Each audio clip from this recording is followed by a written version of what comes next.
Hello, everyone. I'm Hans Engel from the Directors Guild of Canada. Thank you so much for joining us for this year's online version of DGC Visionaries.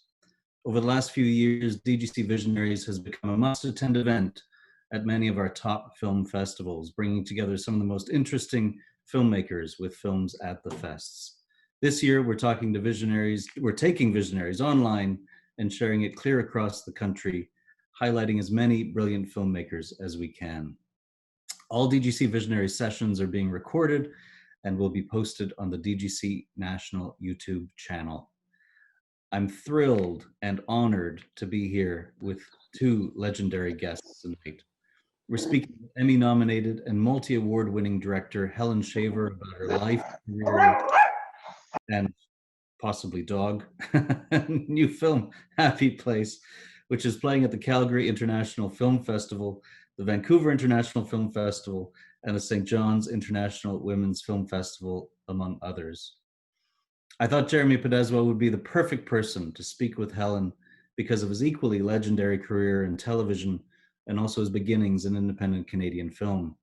When we got together on a call the other day to talk about tonight, I found out that they had worked together on the Philip Borsos 1990 epic Bethune. So all the more reason to bring them here together tonight. Jeremy Pedeswa is an award-winning feature film and television director who's been nominated 4 times for the Emmy Award for Best Director Dramatic Series, for HBO's Boardwalk Empire and Game of Thrones twice, and for Best Director, Movie, or Miniseries for HBO's Tom Hanks, Steven Spielberg produced The Pacific, which was also nominated for the Directors Guild of America Award.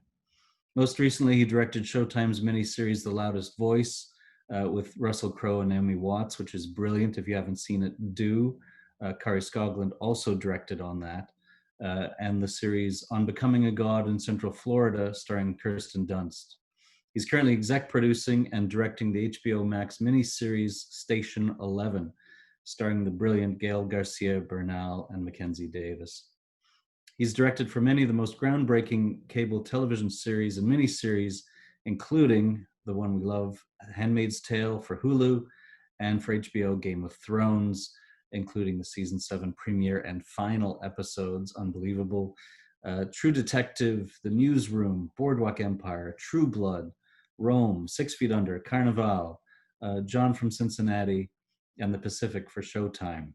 Homeland, Ray Donovan, The Borgias, The Tudors, Dexter, Weeds, Queer as Folk for AMC, The Walking Dead and Rubicon. For FX, American Horror Story, Asylum and Coven, Tyrant, Nip and Tuck and the Riches, and for TNT, the miniseries Into the West, produced by Spielberg, which was nominated for 16 Emmy Awards. Other credits include the television movie After the Harvest with Sam Shepard, which was won the Directors Guild of Canada Award for Best Direction. He's also written and directed 3 brilliant award-winning feature films, Fugitive Pieces, The Five Senses, and Eclipse, which all played at the world's biggest film festivals. Absolutely amazing to have Jeremy with us tonight. And I'm thrilled to introduce our featured director tonight. With a storied career as both an actor and director behind her, Helen Shaver steps forward to present Happy Place, her first theatrical feature written by Pamela Mala Sinha and produced by Sienna Films. Born the 5th of 6 daughters in St. Thomas, Ontario, Helen began acting on stage in high school.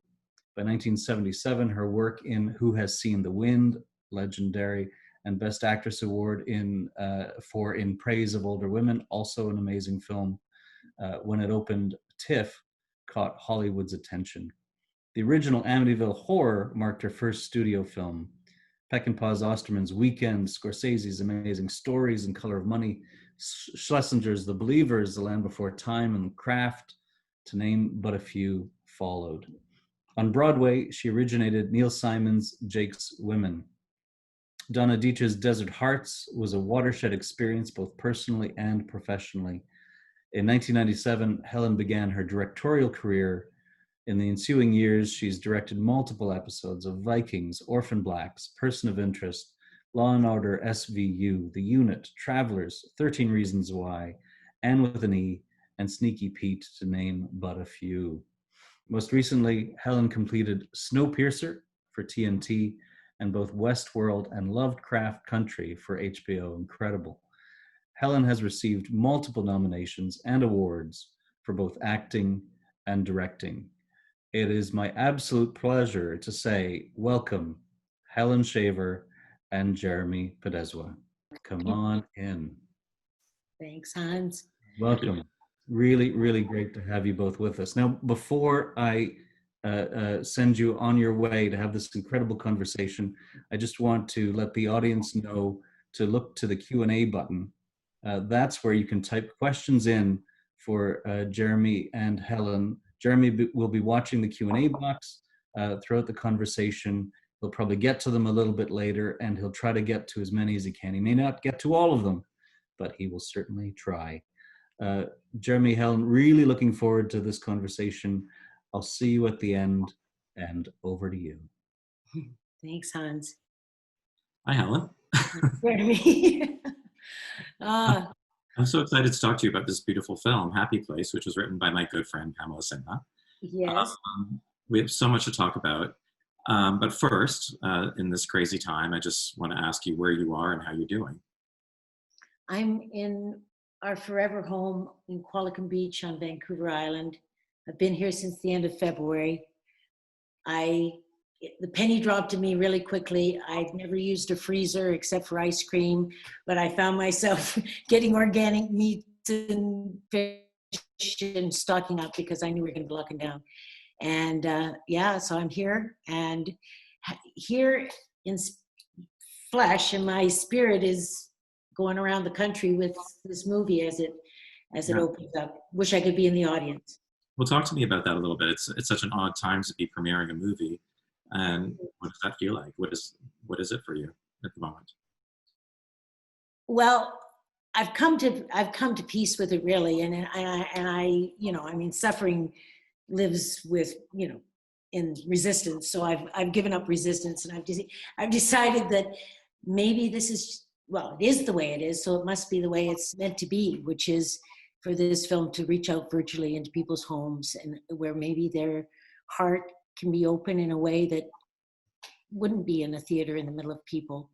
I think I do mourn the sort of cathedral, the cave of the cinema, where we all sit together in the dark and the flickering light, and a storyteller tells a story, and actors act it out. I think that's such an ancient ritual and such an important thread in the fabric of our beings as human beings. But I'm taking the ride and hoping it finds its way. Well, there is something incredibly intimate about this film, and there is maybe something good about people being able to watch it in the privacy of their own homes and have this very personal relationship with the movie. Yeah. So I believe it will connect with people. And also, I think a lot they're talking a lot about the rising number of depressions and attempted suicides and all of these things that we deal with in the film. Not that we have solutions, but we certainly open doors and let people know that they're not alone. And whether it is a dramatic, traumatic experience that has thrown you into some post-traumatic stress syndrome, or whether it is just a chemical imbalance that has left you for many, many years not wanting to get out of bed. This movie speaks to that. This film speaks to it. And Pamela, she writes this from such truth and such an intimate experience. And I've always believed, I know that if we speak our specific truth in the imaginary circumstances through the voice piece of the characters, that bridges tradition, it bridges everything, because it's the truth, and I know that this film was made with truth and towards truth. And if I'm nothing else, I believe myself to be, and I trust myself to be, an arbiter of truth when I am in the director's seat, and I'm and I have my actors giving their performance, their truth. So I'm really, really proud of that. You know, all the women that made it, and yeah. Well, I think all that is really evidenced in the film. It's a very beautiful, very intimate, and very truthful film. And I want to get very deeply into the film, and we will. Yeah. But for the moment, I just want to say, I do want to take some time to go back and look at your career in a kind of retrospective way and what brought you to this point, because this is your first feature, but you've had an unbelievable career that's so interesting to talk about. And so I do want to get into all of that stuff. But before we do that, let's just tease a little bit of the film since we've been talking about it, and let's show the trailer for it, and then we'll go back in time and come back to the present. So Ryan, can you show the trailer first?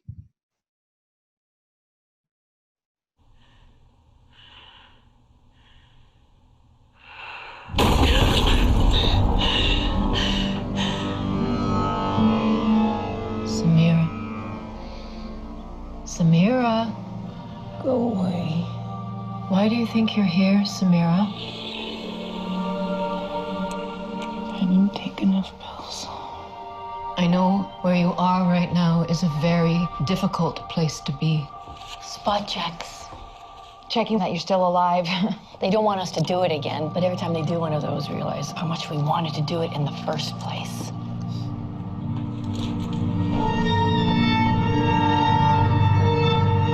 I don't fit in the world. Is it possible the world still needs you? Not anymore. I thought we could make a collage of what I like to call your happy place. Underneath a good man with fast hands.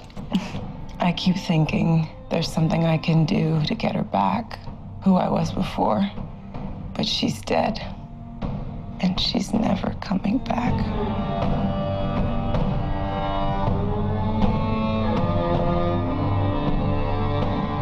All in her head. It's real to her. Don't you tell me what's real. Why is it I'm so happy today? I got up, I washed, and suddenly I felt everything in this world was clear to me. So I stopped pretending and went to bed. I woke up in the wrong life.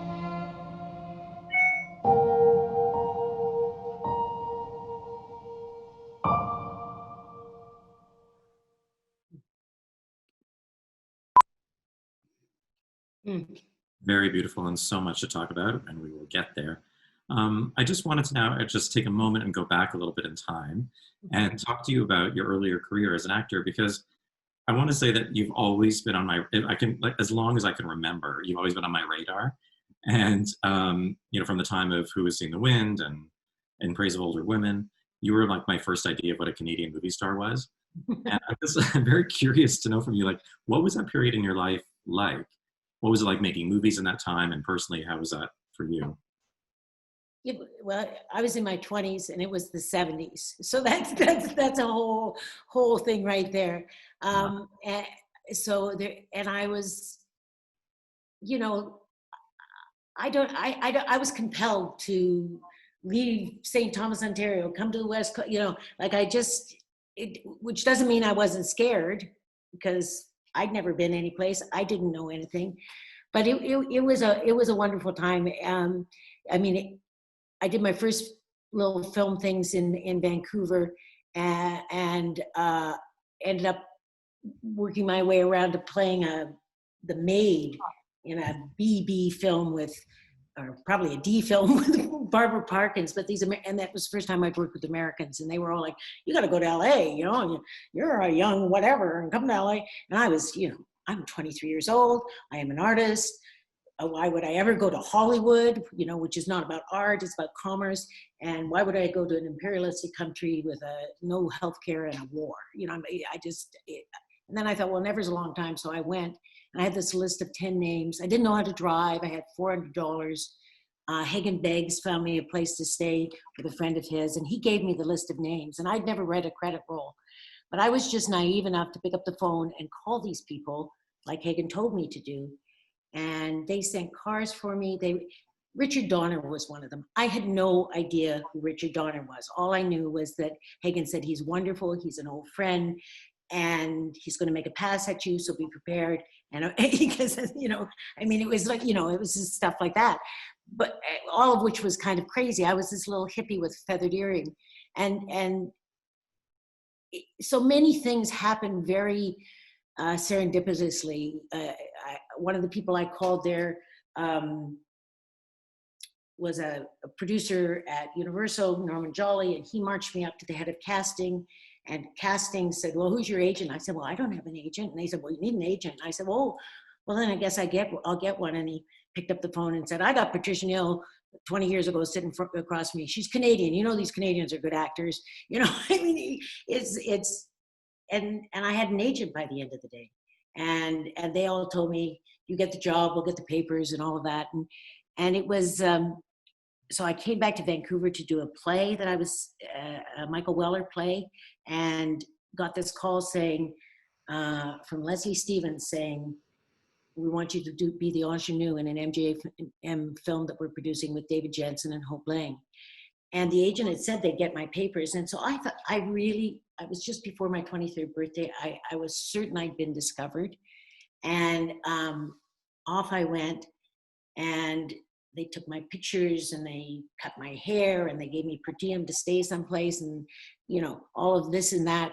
Oh, those are the olden days, you know, it was very different.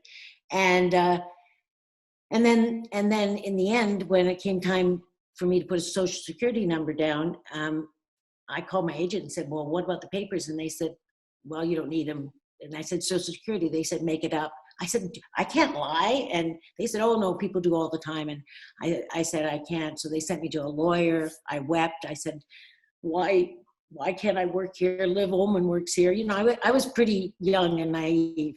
And this guy said, "Yeah, well, Liv Ullmann is a star in her own country. So you need to go back to Canada, become a star in your own country, and then you can work any place in the world." And I'm like, "But there are no stars in Canada," which, you know, was... Until you came around. Well, and because TIFF hadn't even started yet.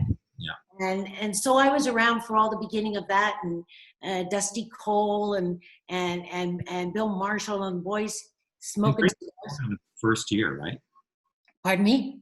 The very first film festival in Praise of Older Women? No, second. In the first one was Outrageous, which I had a supporting role in.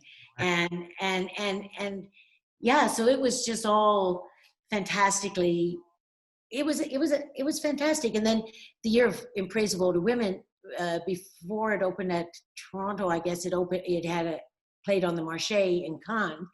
And there were like 3 other films that I'd done that were also on the Marché. And so I went to Cannes. Robert Lantos arranged for me to be able to be there, and you know, and it was a wonderful, intoxicating time. I'd never traveled. I knew nothing. I was a little hippie from, you know, my dad drove trains. I lived in St. Thomas, Ontario. I'd read books. I'd maintained my virginity, you know, because I knew I wasn't going to get pregnant in the backseat of some car and stay there, because I knew there was a world and I knew I needed to go there. You had no formal training as an actor, right? So no how did you get from there to there? Like, what made you think that you could do that? Well, in high school, so I'll do this quick, but as a little girl, I was in the hospital a lot. Like, COVID is actually 6 months of being in one place is really familiar to me. But because I was in bed for 6 months the first time I was in the hospital. So I had a really, really, really rich, vivid imagination. And in grade 4, I went to school, and you know, the popular girl asked me where I'd been, and I told her my truth, which was that I'd been to England. And my England was sort of real, but with Tolkien characters and stuff like that. She, I guess, told the teacher got me up in front of the class to tell this story. She let me get a few sentences into it, or, well, actually I had them in the palm of my hand, and she suddenly told me I was lying. So I went underground with all that. In high school, because I was going to be a lawyer is what I thought. In high school, my homeroom teacher in grade 11 started a theater club. My girlfriend and I weren't invited to be cheerleaders, so we joined we thought we were too cool for that anyway.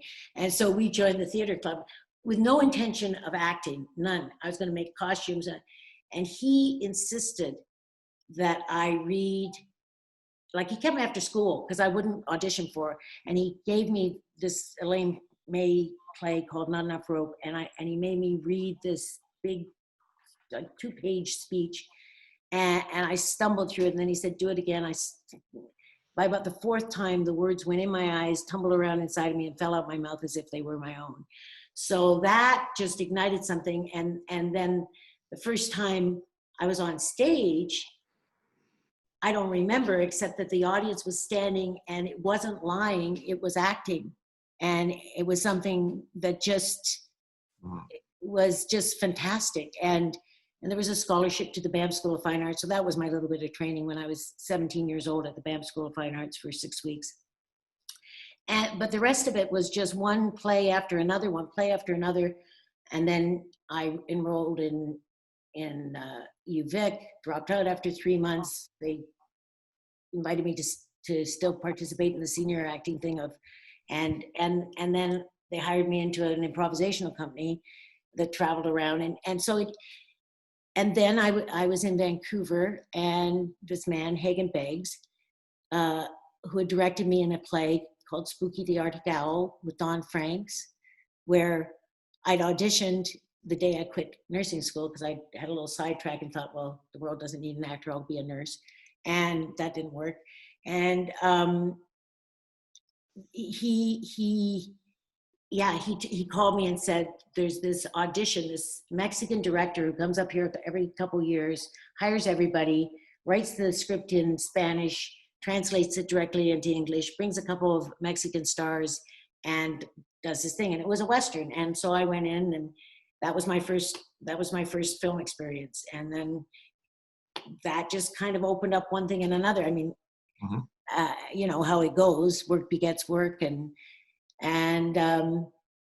so I went along. And when I came back to Toronto after the LA experience, the first thing I did, well, I cocktail waitress for 14 days because I didn't have any money. And then oh God, his name's gone from me, who directed The Scream Kid, called me, and I came out to Vancouver, and that was my sort of first feature where I had a lead. But the budget, the sort of $85,000 budget got cut to $65,000. So he was getting rid of the makeup artist. And I said, oh, I'll be the makeup artist. So I was the makeup artist and the leading lady. Everyone looked good. I had too much makeup on, of course, insecure, 22-year-old, whatever. But these things led to, that took me back to Toronto, and Jim Henshaw and Frank Moore, who I was playing with in that film, both introduced me to their agents, and I ended up with Michael Oscars, and Michael Oscars just shepherded me through and until the point when Hollywood happened. And Hollywood happened, I was doing a film with Peter Fonda and Jerry Reed called Highball, and that Peter Carter was directing. And I'm usually very, very concentrated in a rehearsal, but I could feel something, and I turned around, and there was this tall, skinny, prematurely gray, very handsome man in a sort of suit and loafers and a scarf, shivering in the snow.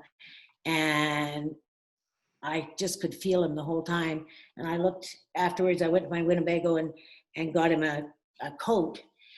And that was the beginning of my relationship with Stephen Ruther, who was an agent at William Morris and was there to take care of Peter a bit.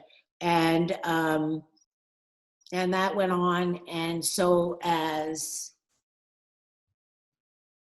when I went down there to sign with him, he took me for dinner and walked me to the door where I was staying, and there was like this almost kiss, and I'm going, no, you're an agent, I'm an actress, this is like some bad 1950s movie, this is not going to happen, walk away. And then a few days later when I was flying back, he showed up to fly to Toronto and have the seat beside me. So that kind of, whatever, pretty good courtship, pretty good opening line. And so when I went back, I got the Amityville Horror, went back to Toronto, went back to LA, and he and I ended up living together and getting married, which was a really very interesting. He was a fairly important baby agent, but he was part of the Young Turks, Rick Nissid, all those guys, And it was a really interesting education. I would go sit in his office and watch him work sometimes. But anyway, so after Amityville Horror, I started coming in second on a bunch of stuff. You know, I tested for American Gigolo, and they cast that marvelous woman, but she was a model. And I was just, and Sam Shepard was one of Steve's clients. And so Sam would stay at our house. And when I came home, I was just like, are you kidding me? What's wrong with this town? They're casting models. I'm an actor, you know, all of that carry on that one has. And Sam said, Helen, why don't you do what actors do? And I said, I'm trying. He said, you know, do a play. And I said, the play's in this town? He said, no, we'll do a play together. But then Steve got him Resurrection. So he suggested another play, this play called Are You Looking?, which his friend Murray Mednick had written, which is about two junkies obsessed with each other, obsessed with junk, trying to get off junk and having to, you know, be torn apart. And so we took the BMW to the bank, got $10,000. There was this, Daryl Larson wanted to direct it, and we started trying to find the lead, which is the male lead, which was an extraordinary role. And we had a little equity waiver theater and all of that. And some, you know, Scott Glenn, I mean, there was a number of those actors, those guys, the Right Stuff kind of guys, only younger, who came in, and some would start rehearsal, but it was a really, really difficult piece because you had to be able to deal with the junk, the earth, the ground, the dark, and you also, there were passages of poetry. And so we couldn't find the actor. And then one day, Daryl called me and said, well, there's this guy, he hasn't done anything really, a couple of guest appearances, but I think he's really good. His name's Ed Harris. I think we should read him. And, you know, I went in, sitting on the theater, the doors open, backlit, you know, 26-year-old Ed Harris walks in looking like Paul Newman and Steve McQueen got together and had a baby. And I'm like, okay, be still my heart. And then we began to read together. And it was, I'd never actually experienced anything like that. He was just there, and we were together there. And so it was a wild and wonderful time. I think it's great because, like, you went from there and you had a very auspicious acting career working with Scorsese and Schlesinger and all these amazing Beckenbach. And then can you talk just a little bit about your transition to directing and what sort of motivated that change and how you got started with that? I don't know how it is for other people, but I know that when I read a script that touches me, that hits me, I see a film. Now, that's not necessarily the film, even as a director, that I end up making, but I see it. And so in that way, I was always making films I was a director. I've always been aware of the frame, not as something that inhibits me, but as an actor, but rather something that I can use and that I know the effect of, right? And it's, so that was all going along, and I never considered directing, although some people said I would talk about it in my 20s. I have no memory of that. When I was 33 and a half, I did Desert Hearts, and that was the first time I was directed by a woman. And which was an entirely different experience working with Donna. I mean, it's entirely different working with each director, but it was remarkable to work with a woman because it's just different, you know, and it was certainly different for me.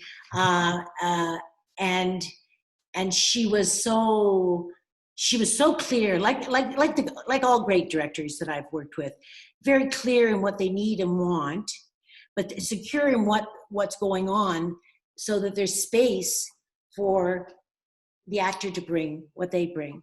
And it was very much like that. And so Desert Hearts was the first time that I was with a woman. I was with a woman. Yes, there we are. Oh, but it's so that went along, and then when I was doing Broadway, I think I was 40 or 41 when I was doing Broadway, and Scorsese was editing Age of Innocence and invited me to his place for dinner, and we were sitting at this, he'd had the table set formally, like Age of Innocence formally, so we were sitting having this marvelous formal dinner with an incredibly casual conversation, and he spoke of a film about what he was thinking about something, and I'd seen the film, and I said I disagreed with him, or it was no but, and I expressed myself and what I saw in it, and he said at that moment, he said, well, Helen, you should direct. I'm like, yeah, right, how's that going to happen, right? But by that time I had a 3-year-old child, and all that, but the seed was planted, and then finally in like 95, I was talking with Connie Tavel. We were talking about her managing me, and she said, I really want to, but you have to tell me what you want. And I, like a good Canadian girl, I said, well, I want to work with good people and good material. And she just kept bottom lining me. What do you want? What do you want? What do you want? And I heard myself say, I want to direct. And she said, okay. And she said, we'll make a 5-year plan. And so the plan was to take to make money because I was going to bank it because I was going to take a cut and pay. And 2 was to make creative choices based on whether it took me closer to directing or not. So when about a year and a half later, Trilogy and Showtime, MGM Trilogy and Showtime came to me and offered me the lead in Poltergeist: The Legacy, a series that was going to shoot in Vancouver. And I read the opening, and I called Connie and I said, no, not interested. And she said, okay. However, Helen, Showtime wants you very, very badly. They do a lot of original movies. If I can leverage directing for you, will you take it? She said, I'll get you money, I'll leverage directing, and then will you do it?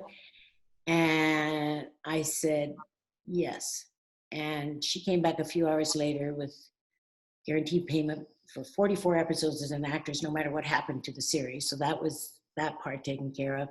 And that I would get to direct an Outer Limits and a Poltergeist in the first season. So that's what happened. And then I just, for the few years I traded, if you wanted me to act in something, show me something, show me that. And then that led up to, after a few years, Jerry Offsay, who was the head of Showtime at the time, been watching the work, and he said, okay, I think you're ready to direct full length. And he said, it'd be the family, all ages, which is their lowest budget and all of that. And I said, what's the criteria for the scripts? And he told me. I called Connie. We searched out a bunch of scripts. I picked 2 of them that happened to be by the same writer who had not been produced yet. Sent them to Jerry. He read them right away.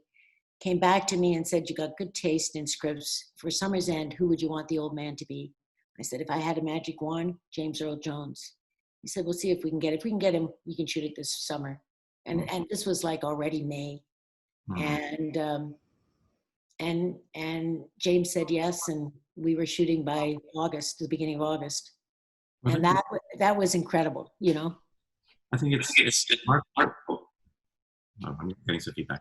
I think it's remarkable that since then you've had this very wide-ranging TV directing career that includes very, really epic kind of beautiful things like Vikings, and now more recently Snowpiercer, Lovecraft Country, Westworld. It's a very interesting trajectory that you've done from these very intimate things to these big, spectacular, very challenging kind of shows too, and done beautiful work with them, I have to say. Thank you. But I want to also bring it back to Happy Place, because Happy Place now is incredibly intimate and very kind of quiet and meditative, and the storytelling is very insular in a way, and you're seeing something very much through like a single character's point of view. It's probably the most intimate kind of filmmaking you can do. Was that a conscious thing for you to kind of go from these kind of shows that you were starting to do in television now to do something on this scale and in this way? Yes. I mean, it was conscious in as much of when I'm asked, well, what genre do you want to work in? I don't know how to answer that question, Jeremy, because it's not that for me. Because whatever all of that is, for me, that is to take care of the sort of conscious part of the audience's brain, which then opens up the door so that I can reach inside to play in their subconscious, right? And so I can never answer that question. And when I met with Jennifer the day she handed me the early draft of Happy Place, there were those kind of questions going on. But what I knew I wanted to do at that point, had it been 10 years earlier in my life, perhaps my prerequisites would have been different, big and splashy. Let's do a hit. Let's bring them in, eat their popcorn, let's go, right? But I was really not in that space. I was really in a time in my life where I was looking at time and where I wanted to put my energy. And I'd already in the television world, in everything that I was offered, I had come to the place where, if you came to me with a piece, first of all, the material has to speak to me. But then, if we're going to work together, I want to know that you want me. Not. You don't want an executor. You actually want a director, and that our relationship can be rich and full. I mean, one of the things, in Bethune, one time I was talking to Donald Sutherland, standing on the mesa in Pinyao, in the outer limits of Mongolia, and waiting for some setup that was happening way over there, a little thirsty. And I said, what was it like working with Fellini? And he said, well, it was just, he was inspired. I said, he said, I worked with him exactly the same way as I work with every director. I want to find out from them. I want to mine their visions. I want to find out from them everything that they need from me. Because then if I give them that, then the stuff that I have, they're satisfied, so they can now see what I bring besides that. And now, why am I speaking of this? But it's an interesting thing as a director. It's the same perspective. It's like what you can bring to the project. And exactly, and that's what I do with writers, right? Okay, like as opposed to seeing, like, tell me what you see. And with Pamela, I mean, it was the same thing, and which doesn't mean that because you, as a writer, might on the page put a close-up of a telephone, that a close-up of the telephone is actually what's going to end up being there. But why you want that close-up of the telephone, what you think it's doing, is really important to me. So anyway, I really, when I was talking to Jennifer that day, it was also very much about the fact that at this time in my life, if I'm going to take the 3.5 years to get a little tiny movie made, I want it to be something that has a life, that will live, that will be significant. And then so I'm walking out the door and she said, Helen, you want to take a look at this? And I read it and I was just like, and then the next day I met Pamela, and on meeting Pamela, it's like I knew I was going to do the film when I read the script. Once I met Pamela, I knew I had to do the film. I knew that the film had to be made because of what I was speaking about earlier, her profound truth, and her willingness to share, yeah. So do is show a clip from the movie, and then we talk a bit more about what the movie is really about, and your. So Ryan, can we show the first clip?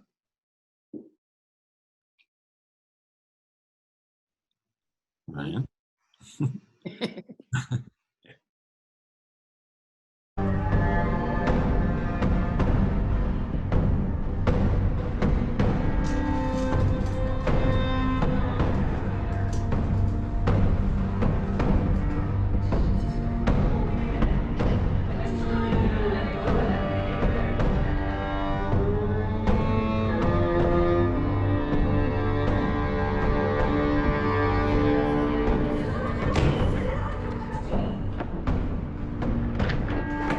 Wait outside, please. I'm just finishing up.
There you go.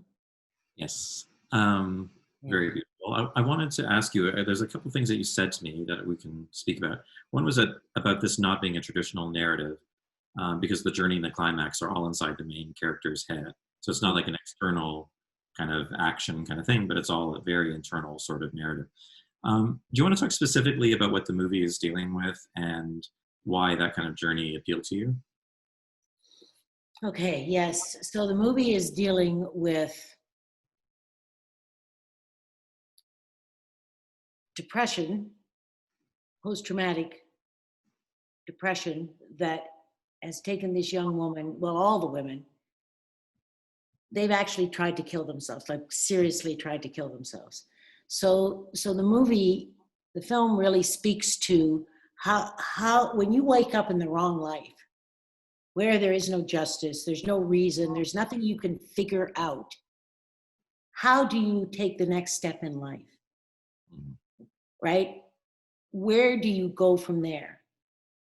And so the movie really follows Samira, who has just recently tried to kill herself as a result of a traumatic, terrible rape that happened 5 years ago, where she believes she died, that she just knows she is in the wrong life.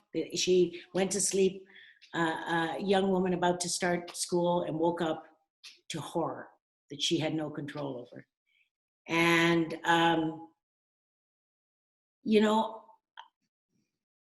so the specificness of that is a story that I want to tell, not to a happily ever after ending, but to reality, where to live side by side with trauma is to live 1 minute at a time, and to 1 minute at a time, 1 day at a time, choose life. But in order to get there, you have to, in my own experience in life, you have to be able to go to the moment where you are frozen, where that trauma is frozen, and invite that into your present, witness it, hold it, and integration can begin.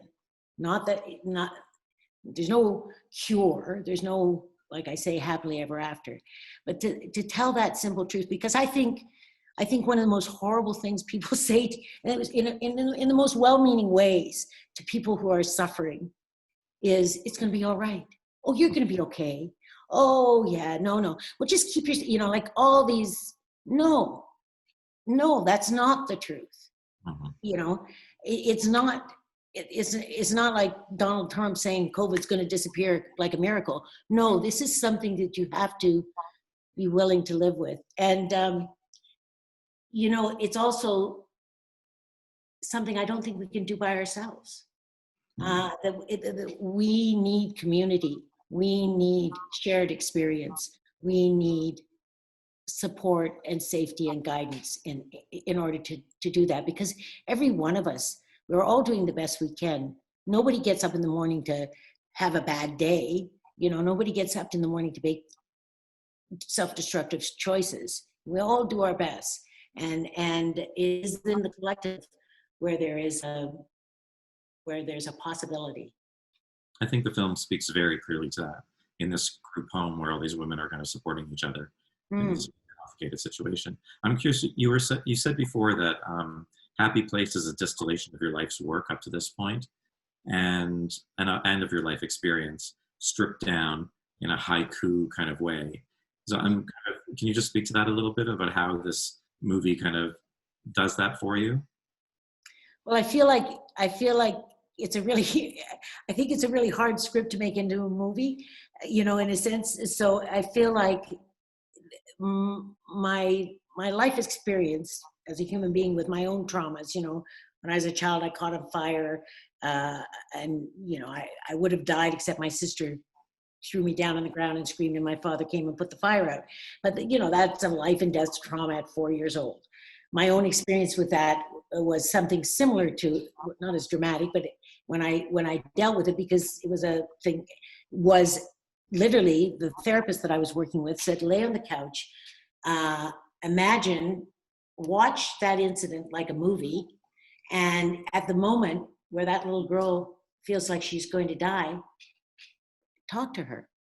And what I found myself doing was stepping into the frame, which I was able to watch unemotionally, and picking up the little girl and saying, I know you think you're going to die, but I can promise you're going to grow up to be, this, travel the world and have fun and have babies and, all the stuff, right?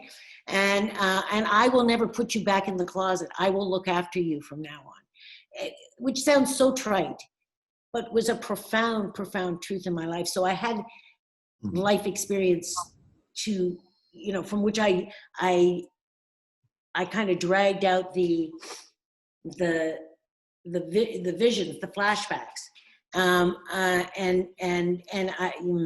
so there's that in terms of what do I have to draw on in my own life experience, but also the fact that I have done so much work as a director that I am fluid with what I need. That I can work with what I discovered, work with one camera in very little time, and all the acting stuff that I know too, that in order to be able to, support these fabulous actors as they brought themselves to the piece.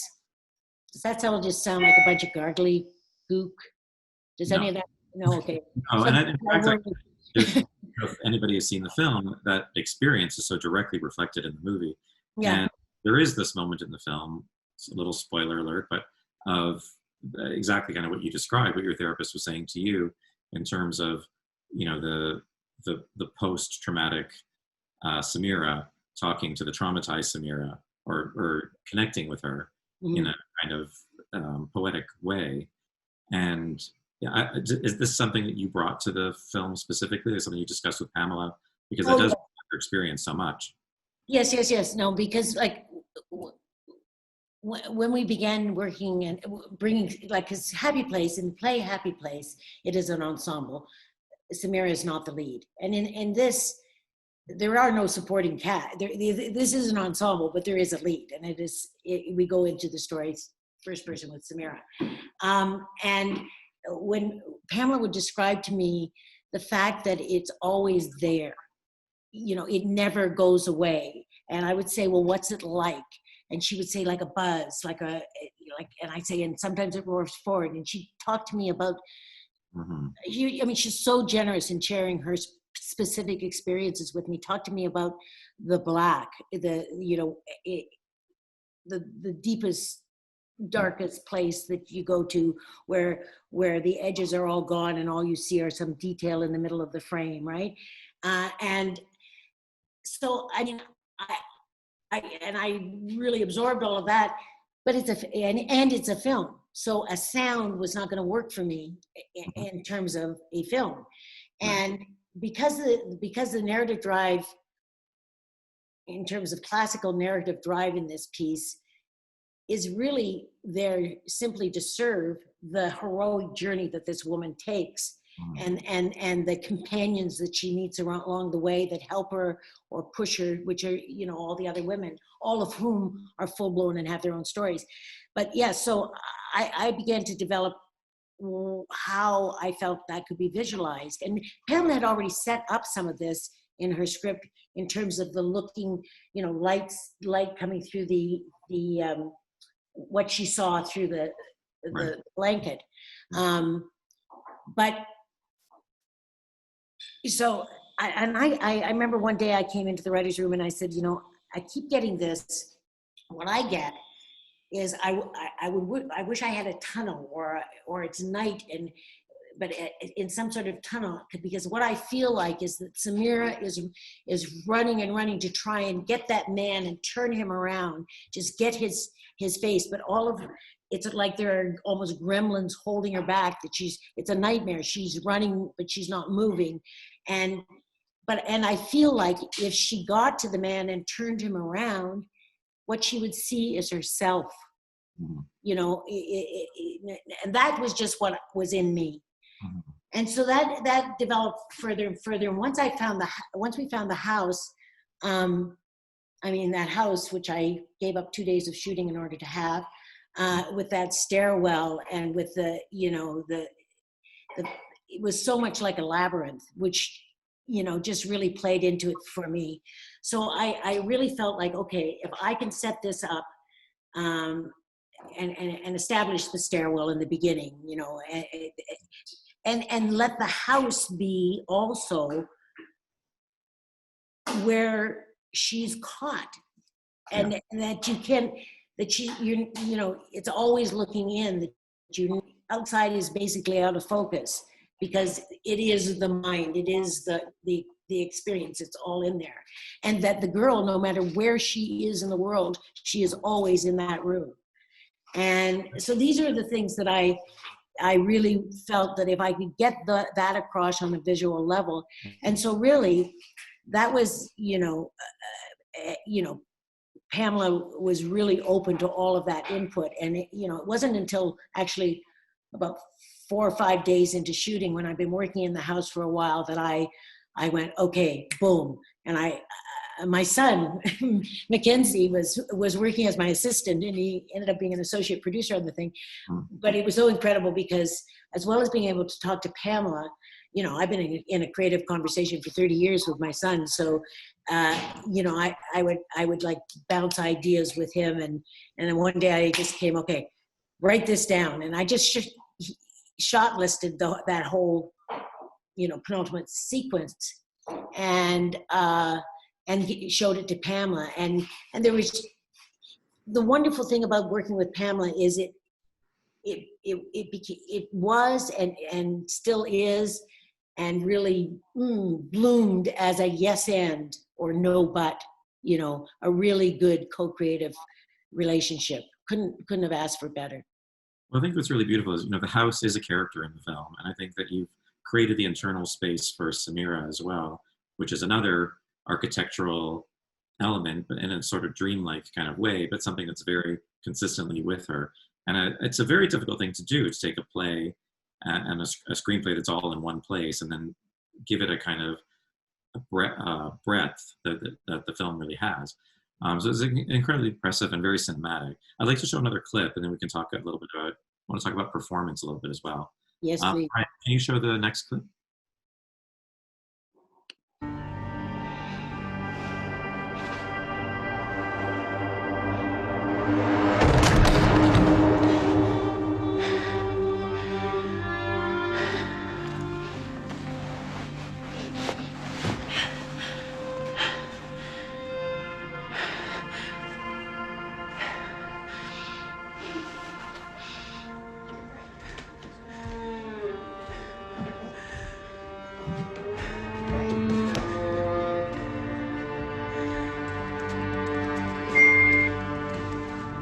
That's a good idea. It's beautiful outside. Hey, Krista, can I talk to you for a sec? Sure, well, come over. I need your help with this.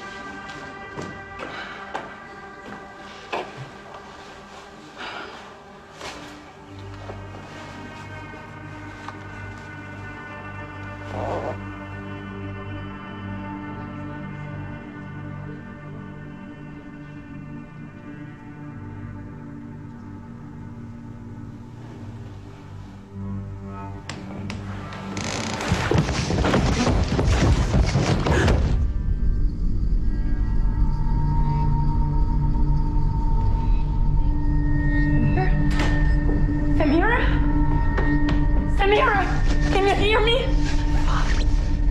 Help!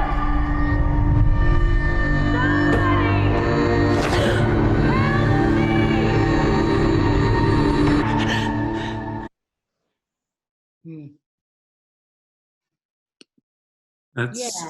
that's such an interesting clip because there's so much going on there. It's like a dream within a dream, or memory, but it's very beautifully done, editorially and directorially.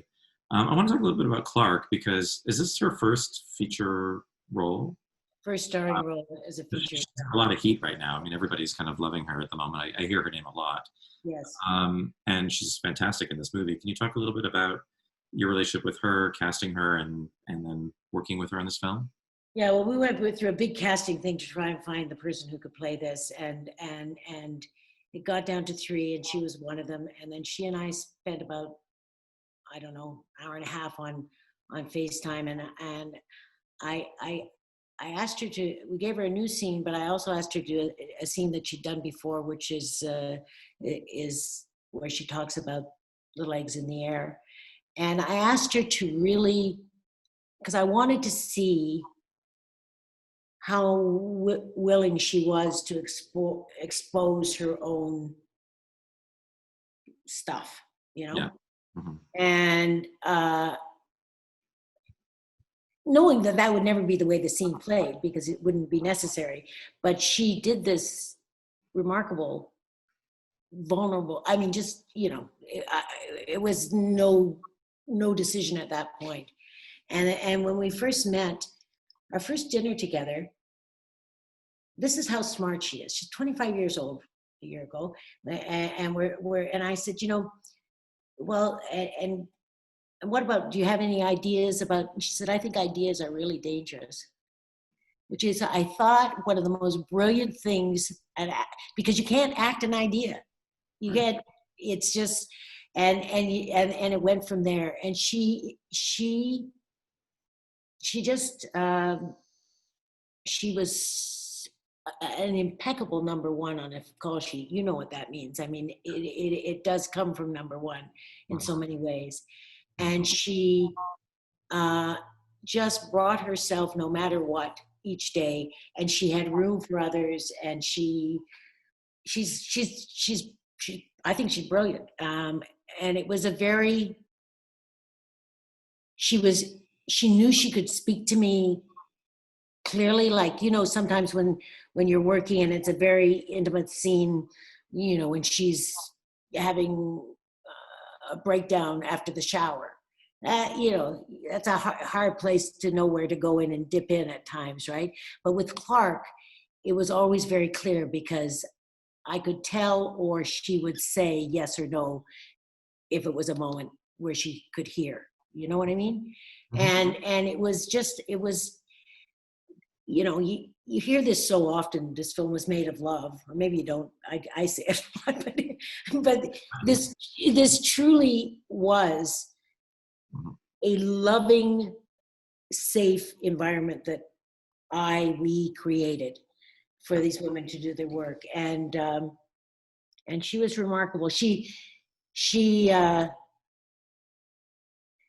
the day after that hyperventilating scene, she of course had a panic attack that night, you know, of course, which is not surprising because while people don't really necessarily aren't really conscious, the thing about acting is that your body doesn't know you're acting. It just does not, you know. Yeah. So I don't know, what else can I say about Clark? Clark was so much fun also, you know, and she took care of some of the other actors at times, you know. I know Mary speaks about this one moment, you know, Mary has a moment where she has to really jump off the bridge in terms of emotional and let sounds come out of her and so on and so forth. And she'd get to the edge and pull back, you know, which is really completely understandable. And and Clark said something to her. I don't know what it was, but whatever she said let Mary go. Well, And- it's a fantastic performance from Mary Walsh, who most people know doing comedic roles, and this is not a comedic role, although it does have some humor. But she is remarkable and very exposed and vulnerable, and it's a Mary Walsh we haven't seen before. I think it's a tribute to you and the rest of the cast that all the actors really sort of Sheila McCarthy, Lisa Rico Martel, everybody's doing beautiful work in this film, and really drawing on things that we haven't necessarily seen from them before. And there's a kind of consistency of tone in the movie that's very admirable as well, because they're all kind of that looks like they're doing fresh work, like things they haven't done before, but they're all in the same movie. And I think that's a tribute to you, that you've found ways to bring out so much from these actors and have them interact in a way that's so persuasive and beautiful. Thank you. Yeah, no, I certainly not this movie, but I found so many times that women, because we've been grown up, we've grown up and been inundated and whatever, brainwashed to think, oh, this is how a woman is an acceptable way for a woman to be angry, or this is this is what a woman looks like when she's having an orgasm, or whatever. It's like one of the things that I do is I mean, I can see all that, but I can also see like the other stuff. And so I find myself oftentimes saying, okay, I got that, and I appreciate it, but give me you, let it go. It doesn't matter. And so the kind of rage is, these emotions, the fullness of our humanity as women gets to be exposed in a way that I don't know. I mean, I don't know that listen, there's many. Big Little Lies is a fabulous thing, with all the women. I'm not unique in this, but it is one of my great pleasures. And going back to life work distilled, I mean, it is.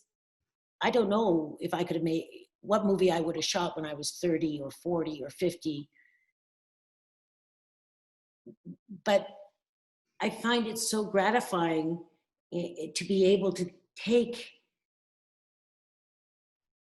my own experience of, I'll tell you what it is I show up and all actors want to show up, but stress and be in the present. But I think what is really fantastic about directing is if I'm present and I come close to you, you're going to drop in because you want to be there. It's just all the stress and fear and worries and anxiety. Oh, I'm going to fall on whatever it is that puts you just out of the moment. And I think that alchemy is one of the most remarkable things about human beings, and that the again, co-creation, the kinetic part of filmmaking allows that. And when you get it, it gets to be there forever. So you've got this little jewel, you get another one and you make a necklace out of it. It's fantastic. You've worked with so many different directors as an actor. Mm. I'm sure you have worked with great directors and also not great directors. Mm. Do you feel that like you are now the director that you wish you had as an actor? Well, I'll tell you, in moments when I don't know what to do, I say to myself is, let me be the director I would want to have at this moment. And I do work that's how I parented as well. When I was stuck, I go, well, let me be the parent I would want to have right now. And yes, so life hack in a way. Yeah. So yeah, I certainly aspire, and I try not to direct. I mean, I make a habit of not directing before an actor's acted. Which it's like, I remember all of that. And I learned a lesson from Holly Hunter, actually. I worked with her, and she doesn't want any direction before she does something. She wants to just come out and act. Yeah. And then you can shape and mold and direct. But the first instinct is really important. And I learned that from her, actually. I kind of knew it slightly instinctively, but never articulated it that way. but because I don't usually give actors direction before they've at least done the take. Yeah. But it was she articulated it very clearly for me, which is that need. She's like a horse at the gate, and she's prepared and thought about it, and she just needs to kind of run, and without somebody inhibiting the natural instinct.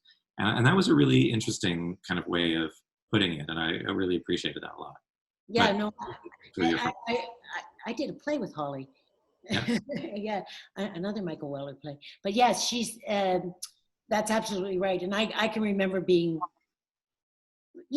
doing my work, being prepared, sitting down. A really distinct thing, actually, is one of, not that far ago, sitting down into this close-up that had taken a lot of thought to get to where I could take this ride with no dialogue. And I sat down, and right when I'm expecting action, I hear the director saying, "So I am your daughter," and I'm like, what the fuck is going on here? Of directing. No, I mean, I flew out of the chair. I was so angry.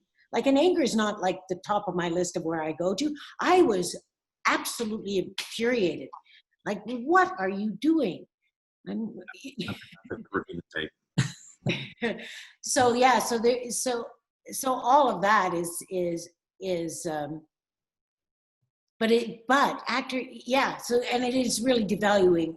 You're really devaluing the work that an actor has done before they come to the set, when you start yattering on first before they get to do anything. So I listen. The beauty and I talk about, I'm definitely the director. I had a great partner in making this film. I had a number of great partners, but Jackson Perel, who was my cinematographer, he was a young man. He was 27 when I worked with him on And Within Me. I think he was 29 when we shot that. Yeah, so I think he was 29. And he, it's a single camera, and he lit it, and he operated the camera, and he's not just gifted as a cinematographer, but as a human being. He has a quiet center and beautiful eyes, and he has space, and so you could put that camera right on his shoulder, and he could get in there, with a 27 and for a close up and be there, and be adding to the energy, not distracting. He was remarkable. We had 2 grips and 2 electrics and a sound guy with, yeah. And he just did an exquisite job, I think. I want to show one more clip. Sure. Brian, can you show the next clip?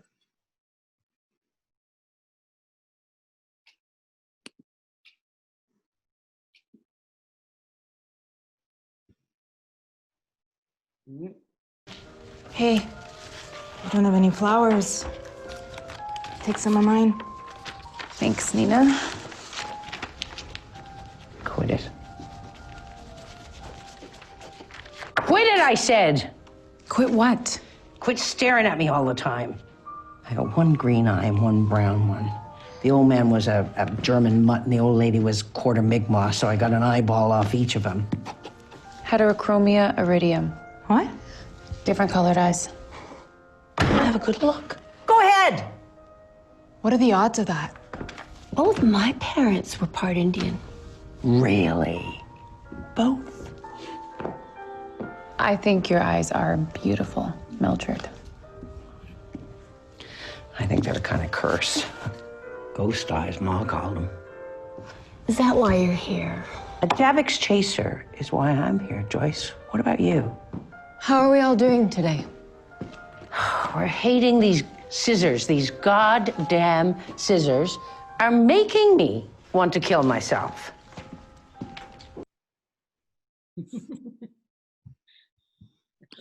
I like that clip. I like that clip too. What a tremendous group of actors. Like that's a lovely thing, the ensemble nature of this. It is very much Samira focused, but when you get these scenes with everybody together, there's a really lovely kind of energy about them. Do you want to talk about that a little bit? Yeah, Mary had a cruise scheduled, so we had to do everything of hers in the first 8 days or something. So it meant all the group scenes were done in the first 8 days, which was really a trip. And it was exciting and challenging is not the right word, but to give each their weight and to find the rhythms of the scenes and so on. Took rehearsal. We rehearsed. I like rehearsal for stuff like that. I don't think winging it is the way to go. And but it was, I go back to this camaraderie and family, and we're like a theater troupe on the road in that way. This sort of really intimate, supportive world. So it was good. There were moments, everybody had their moments. I mean, I remember explaining to somebody who was upset by something somebody else did. I take them outside and I'm like, okay, I get it, but you know what? Everybody deals with their anxiety in different ways.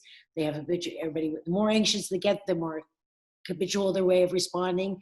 Some of that, but it is not personal. None of it is personal. None of it is personal. And so it had lots of different colors to it. But, it was quite an amazing thing to work at a house. I slept in the boathouse. So I just walk up the hill to the house in the morning, and Mackenzie and Jackson would have breakfast ready, and we'd eat the breakfast. The actors would arrive coming into the same place that they came before, and each of their characters' bedrooms was also sort of their own green room, so they had their own space, and everyone took care of each other, and I make a movie, really. Truly, and like Lisa, this role of very few words, and her character carries such grief, right? She's just a lost soul surrounded in grief. And, it intersected with the death of her father happened, like literally as we began in the last week, I guess, before we started shooting. And I think I could go down to each actors, and each of them brought those things in their life to the screen. Pamela was fascinating to work with as an actress because, here she and I had known each other in the writer-director, autobiographical base, all of that stuff. We worked together, and she would always tell me, Helen, I can't wait till the script is locked, because then I can just be an actor, and that's what I really want to be, just an actor, and you be the director. And I think, yeah, okay, I believe that, but a part of me was, that's a really big thing. But she only came to the set on days she was called. She came at her call time, not before. She literally gave it to me. I had promised her, in the beginning, I will take care of your script. I will look, nobody's going to hurt your script. And we will tell this story. And she trusted me so much, and trust is, I think, the greatest thing one human being can give another. I want to say one other thing about the film before we wrap up on this, because you can get the impression that because of the nature of the film and what it's dealing with, that it's an incredibly intense, dark journey, but it's not, in fact. And I think that's a virtue of Pamela's writing and your direction, that it's dealing with very serious subject matter, but it's very watchable, and there's humor in unexpected places, and there's a tone that kind of moves between the tragedy of the story, but also the life-affirming, hopeful aspect of it. So I just wanted to say that for people who are watching this, because I feel like it's easy to get the wrong impression about the movie. And I think it's important to explain that the movie has so much tonally going on, and it's very beautiful to watch, and performances are great, and it takes you through this hard journey, but it takes you in a way that's very satisfying and fulfilling, and takes you somewhere unexpectedly hopeful, which is a really lovely thing. Yes, thank you. Yes, I agree. And yeah, and see, no, I mean, I agree that it takes you to a place where there is totally light at the end of the tunnel, and where you believe that, where you know that she is going to go forward one day at a time, and she got a great chance at making it. I want to take some questions from the audience, Sure. viewers. So I'm just going to open this up. First question from Fanny Lacroix, which is, did Helen see Pamela's plays Crash and Happy Place? And if so, how did that inform her? I've never seen Happy Place, and I saw Crash probably 6 months, or when she was performing in New York. The last time, I'm lost in time, but before I shot the film, I saw Crash in New York. But I'd read it. I read both of them, of course, and I'd read Crash a number of times, and I read a wonderful short story that's in an anthology that I think, called Hiding, which I know Clark used very much as her basis. Pamela and Clark and I were having a conversation the other day for Clark's little IGTV show, and she was they talked about the fact that Clark said to Pamela, what was it like? Tell me, what do you want me to know? And Pamela said, you don't need to know anything. You can use your imagination. And and gave her Hiding to read. And which I thought, again, that speaks so well. I mean, it's one artist to another artist, right? Respecting the range and the work that they will do. Here's another question from Ingrid Venninger. Hi, Ingrid. I worked with Helen on a film called The War Boy, shot in former Yugoslavia. I played the daughter. That production had its share of chaos. I have this image of Helen breaking bread and eating cheese off the roof of a car in Zagreb. So chill. She was the epitome of cool. My question is, how has her experience as an actor informed her approach to being a director? And also, what are her tips for staying cool when it gets tense on set, i.e. with a producer or the lead actor?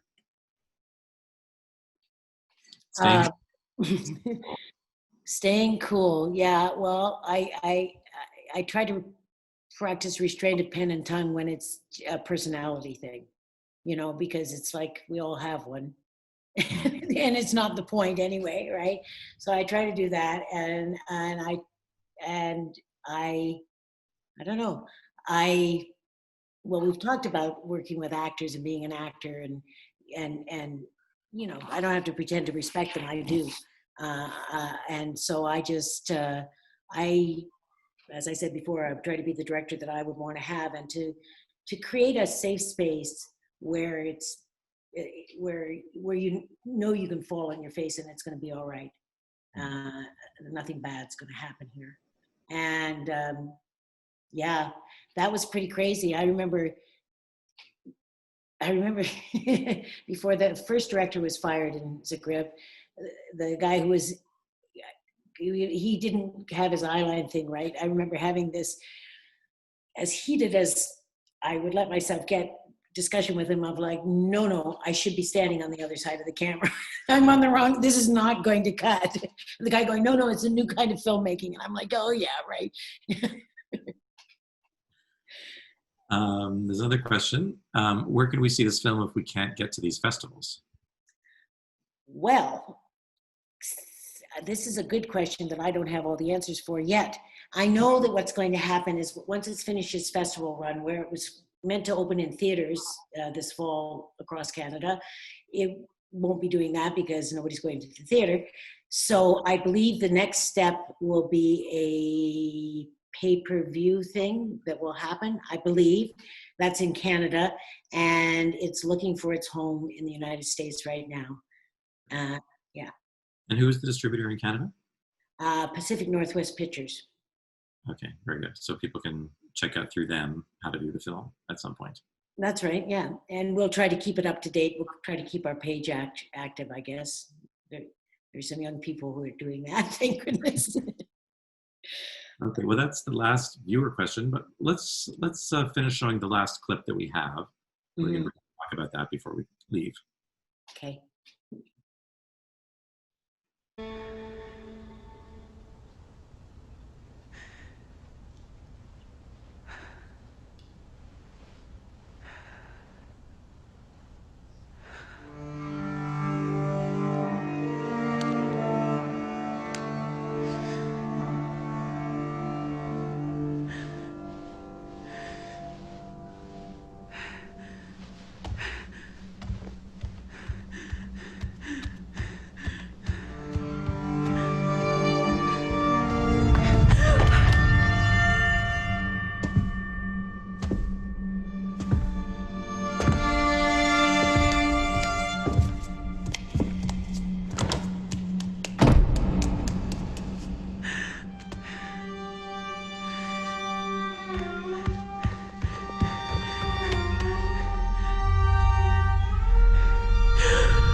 Yeah. Again, very, very beautifully rendered. It makes me think about one thing that you said before, which was to recover, you need to uncover. Can you just talk about that for a second? Yeah. Into this. Yeah, I mean, like I was saying before, I believe you have to strip away all the first inclination, which is to the outside world. Well, if I just had the man, the child, the job, the education, the whatever, then I would be all right. Once that goes away, then in this case, can I find, then it's outside, outside, outside. And then when that all drops away, the only place to go is in, and to let yourself come to that moment where you are frozen and where you are locked, and when you're not, when a part of you can't be in the present, you are so limited. You truly are not fully alive in the present if you're tied to the past. And so I think that the need to uncover is the first thing that happens. And I use the word recover, but I think I don't want it to mean recover like happily ever after, although there's no reason why happy can't exist, because gratitude exists. But to just, you have to get that done before you can start to see who you are today, where you can go. Because if you're trying to be the person that you were, that's an impossibility. Never over spilt milk, those tears too thin to mend. For wherever there's a beginning, they say there lies the end. I mean, that's the end of a poem I wrote when I was Samira's age, of just understanding that it can't be. It can't be. So let it go. I mean, not, and I that's too trite. I don't mean let it go like it doesn't exist, but the punishment of trying to make something be what it cannot be is just suffering. It's just suffering. I think it's a way to coexist with the trauma, right? Yeah. Without diminishing it or overcoming it, because you can't really. But it's finding a place for it so that you can go on with your life. That's right. And find happiness in your life. It's interesting because I made a film, Fugitive Pieces, based on Anne Michael's novel, which is dealing with a very similar thing. Mm-hmm. And I found watching Happy Place that Pamela and you found another way of kind of dealing with that experience and coming to the same conclusion, really.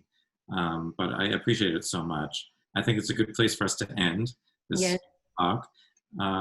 Thank you so much for sharing about yourself and about the movie, and congratulations on the film. I hope it'll have a great life in the world. Thank you, Jeremy, and I'm so glad to have done this with you. You're one of the people who I've looked at, admired your work, and it's just it's great. Well, thank you. Right back at you. Okay. Well, and thank you both. I mean, such an honor to be here with you to celebrate this film. Jeremy, thank you so much for joining us. I mean, such an amazing connection between the two of you. Watch this film wherever you can at the festivals and when it's released. Helen, congratulations so much on this film, and obviously on the breadth of your career, on your insight into the work and into life in general. Always such a pleasure speaking with both of you. Join us tomorrow night for a documentary panel featuring films currently at the Calgary International Film Festival and in the general festival circuit, with Ariel Nasser with The Forbidden Reel, Nathalie Bibot with The Walrus and the Whistleblower, and Aisling Chenyi and Chase Joint with No Ordinary Man, moderated by wonderful award-winning filmmaker Christy Garland. Find the links and videos to all DGC Visionaries 2020 sessions at dgc.ca/visionaries2020. Jeremy, Helen, thank you so much for spending this time with us, and well, have a great run with the film. Thank you for your support, Hans. It's a good thing what you're doing. Oh, thank you. Always, anytime. Thanks. See you soon. Thanks, Jeremy. Bye. Bye-bye.